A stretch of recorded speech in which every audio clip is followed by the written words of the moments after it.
In modern-day sports, black athletes have gained more acceptance and black issues have garnered more awareness. And yet, almost contrary to the mosaic of colors seen on present-day racetracks, the faces of jockeys tell another story. Like now, they're all Spanish. I was the first French to come here. That was the rough time for me.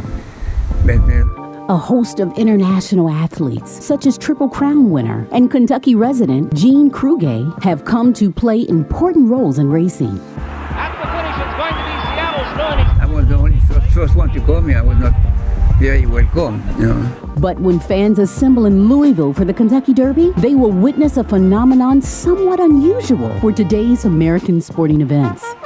Of some 20 riders, none of them are black.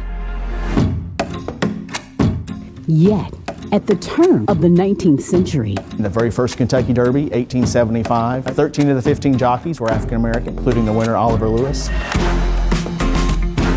African American jockeys went on to win 15 of the first 28 runnings of the Kentucky Derby. For the greater part of the 19th century, the early accomplishments of black jockeys were intentionally ignored or conveniently forgotten. But their legacy runs deep in the sporting roots of America. We are in the midst of our Black Heritage and Racing exhibit, which is just a little less than 2 weeks old here at the Kentucky Derby Museum.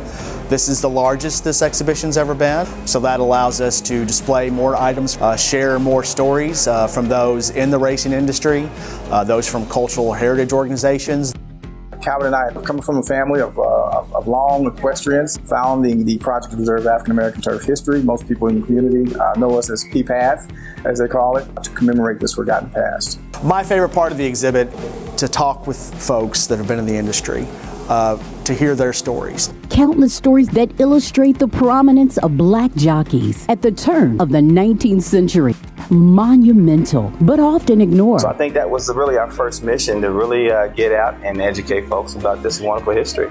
Stories that connect us and correct us. It gives us some insight of Jim Crow and this whole narrative of superiority and how that impacted the equine industry. Stories showing who we were. African American jockeys are very prominent through the first 27 years of the Kentucky Derby. And shaping who we are. But you turn to the 20th century, Jim Crow and segregation really impact African American jockeys adversely.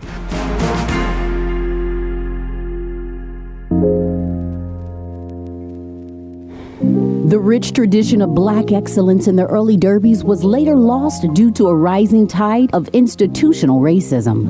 And this is where we really championed horse racing, because it was a sport that was built on diversity and inclusion.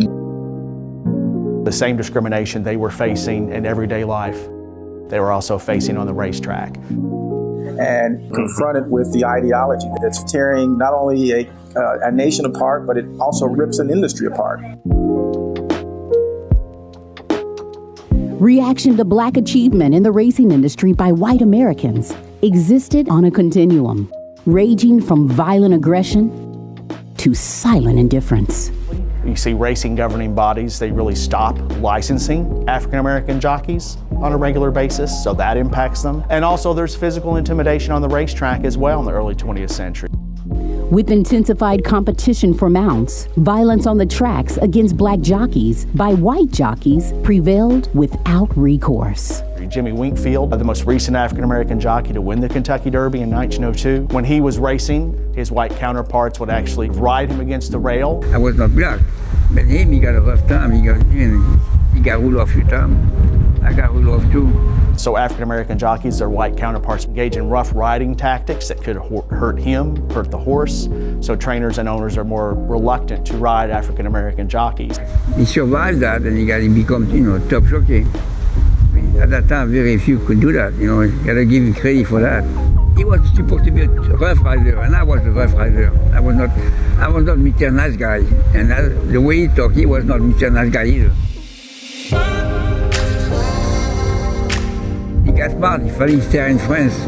America's loss would be Europe's gain, as Winkfield went on to be the champion jockey in Russia and France. In Kiev, he was already top, so he could care less. That was the thing about him at that time.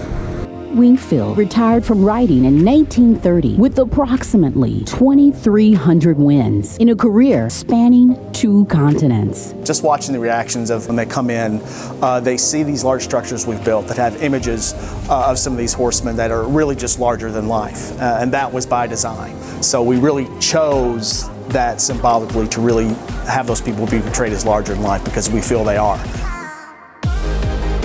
He was a big guy. At that time, a jockey was a big deal. Like an ambassador was a big deal.